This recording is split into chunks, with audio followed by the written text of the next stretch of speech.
السلام علیکم ناظرین، امید ہے آپ سب خیریت اور اللہ تعالیٰ کے حفظ و امان میں ہوں گے۔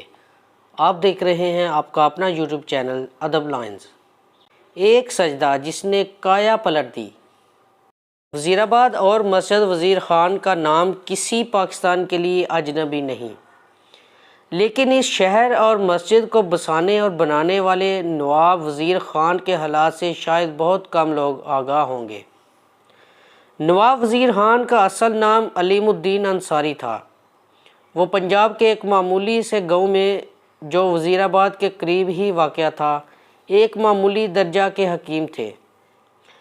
اس گاؤں میں اور بھی حکیم موجود تھے جن کی حکمت حکیم صاحب کے مقابلے میں خوب چلتی تھی، اس لیے وہ خوب خوشحال تھے۔ حکیم علیم الدین بے حد متقی، قناعت پسند، اللہ توکل والے، صابر و شاکر آدمی تھے، جو کبھی اپنی مسرت اور تنگ دستی اور اپنی ناقدری پر جلتے کڑتے نہیں تھے، بلکہ اسے مولا کی مرضی سمجھتے ہوئے ہر دم اللہ کے شکر گزار بنے رہتے تھے۔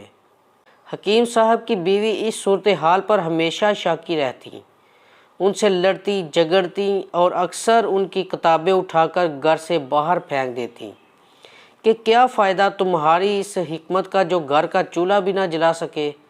نیک دل حکیم صاحب جواباً بیوی سے الجھنے کے انہیں صبر و شکر کی تلقین کرتے، اچھے دنوں کی امید دلاتے جو آ کر ہی نہ دے رہے تھے۔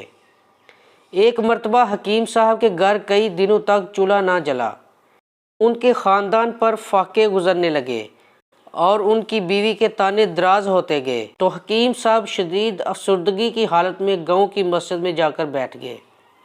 وہاں انہوں نے نماز عشاء ادا کی اور گھر جانے کے بجائے وہیں رک گئے۔ نماز تہجد کے وقت انہوں نے اٹھ کر وضو کیا، نماز ادا کی اور اللہ کے حضور سجدہ ریز ہو کر رونے گڑ گڑانے لگے کہ یا الہی، میری ایسی ناقدری کیوں ہو رہی ہے، میں ایسی قدر ناشناسی کا شکار کیوں ہوں۔ نماز فجر تک حکیم صاحب اسی طرح اللہ کے حضور روتے گڑ گڑاتے اور اسے اس کے فضل و کرم کی بھیک مانگتے رہے۔ پھر جب انہوں نے سجدے سے سر اٹھایا تو سجدے کی جگہ ان کے آنسو سے بھیگ چکی تھی۔ ان کا دل بے حد مطمئن اور ایک طرح کا روحانی سکون محسوس کر رہا تھا۔ اس دوران میں دوسرے نمازی بھی مسجد میں آنا شروع ہو چکے تھے۔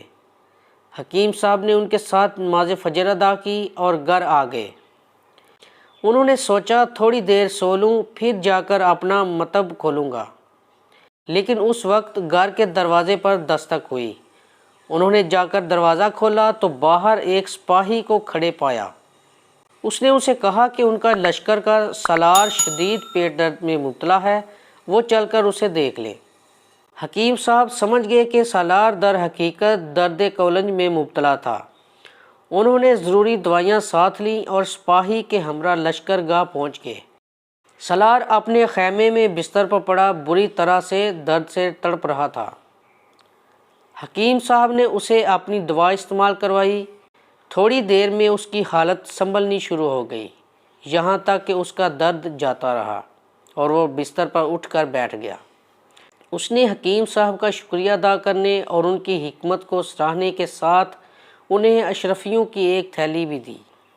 حکیم صاحب اللہ کی اس مہربانی پر ممنون و مشکور، مسرور و شاداں اپنے گھر واپس آ گئے۔ انہوں نے اپنے اہل خانہ کو تمام قصہ سنایا اور انہیں اشرفیوں کی تھیلی دکھائی اور کہا کہ انہیں اپنا گاؤں چھوڑ کر کسی بڑے شہر چلے جانا چاہیے، وہاں وہ اپنا مطب کھولیں گے، ممکن ہے وہاں ان کی حکمت خوب چل نکلے۔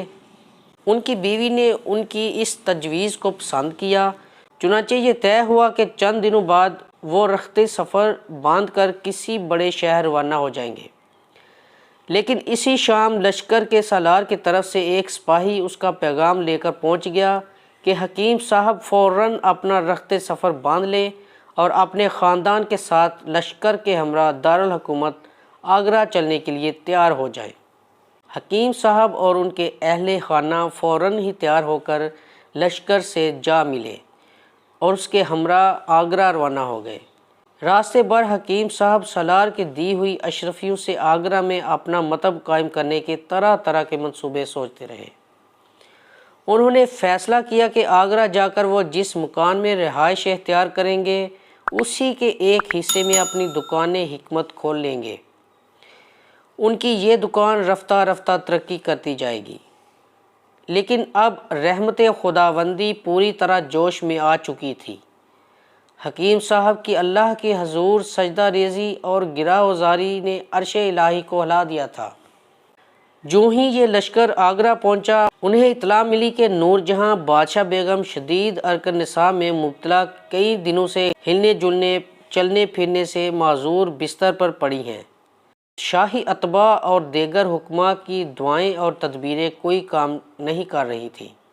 یہ اطلاع پاتے ہی نوارد لشکر کا سالار شہنشاہ جہانگیر کی خدمت میں حاضر ہوا۔ اس نے اسے حکیم علیم الدین انصاری کے بارے میں بتایا، ان کے ہاتھوں اپنی شفا یابی کا واقعہ سنایا اور ان کی حکمت کی تعریف کرتے ہوئے ان سے بادشاہ بیگم کے علاج کی سفارش کی۔ جہانگیر پہلے ہی اپنی محبوبہ ملکہ کی علالت پر بے حد پریشان اور ہر قسم کے علاج معالجہ کے لیے تیار تھا۔ فوراً راضی ہو گیا اور حکیم صاحب کو بلوا کر انہیں ملکہ کے علاج کا حکم دیا۔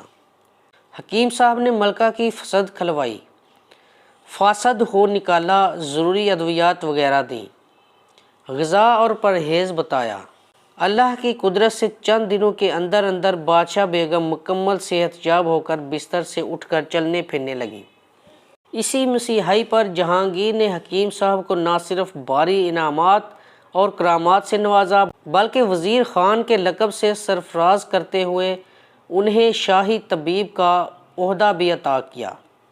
پھر انہیں 5000 منصب، ایک شاندار محل، نوکر چاکر، ہاتھی، گھوڑے بھی عطا کیے۔ یوں حکیم صاحب کے ہاں دولت کی ریل پیل ہو گئی۔ ان کی بیوی جو پہلے ہر دم ان کی ناکام حکمت پر نالاں، تنگ دستی پر شکوہ سنج رہتی تھیں، اب بڑی شان کی زندگی گزارنے لگیں۔ ان کے بچے عیش و آرام سے رہنے لگے۔ لیکن اس کایا پلٹ کے باوجود حکیم صاحب کے عجز و انکسار، شکر گزاری، تقوی اور دینداری میں کوئی فرق نہ آیا۔ انہوں نے اپنا دامن ہمیشہ امیرانہ زندگی کی آلودگیوں سے بچا کر رکھا اور اپنے آپ کو نیکی اور بھلائی کے کاموں کے لیے وقف کر دیا۔ انہوں نے بے شمار مساجد، مدرسے، سرائیں، سڑکیں اور پل تعمیر کروائے، بیواؤں اور یتامہ کے وظائف مقرر کیے۔ نیکی کے ہر کام کے لیے ان کے ہاتھ ہمیشہ کھلے رہے۔ پھر جہانگیر کے بعد شاہ جہاں تخت آگرہ پر رونق افزور ہوئے۔ اس نے بھی حکیم صاحب کی بے حد قدر افزائی کی، انہیں 7000 منصب اور جاگیر عطا کی۔ اب حکیم صاحب کی شان و شوکت اور کروفر میں اور بھی اضافہ ہو گیا۔ اتنے بلند مقام اور دولت کی ریل پیل کے باوجود حکیم صاحب اللہ کے احسان کو کبھی نہ بھولے اور بدستور نیکی اور بھلائی کے کام کرتے رہے۔ اس زمانے میں انہوں نے اپنے گاؤں کے قریب وزیر آباد شہر آباد کیا اور مسجد وزیر خان جیسی شاندار اور پرشکوہ مسجد تعمیر کروائی۔ وہ اور بھی بہت سی نیکی کے کام کرنے کی خواہشیں دل میں لیے ہوئے تھے اور یقیناً انہیں کر ڈالتے کہ اللہ کے حضور سے ان کا بلاوا آ گیا۔ یہ ہے ایک سچے سجدے کی کہانی۔ یا رب، تو ہمیں ایسے سجدے عطا فرما اور قبول فرما، آمین یا رب العالمین۔ ناظرین، ویڈیو پسند آنے کی صورت میں اسے لائک، شیئر اور چینل کو سبسکرائب کر دیں۔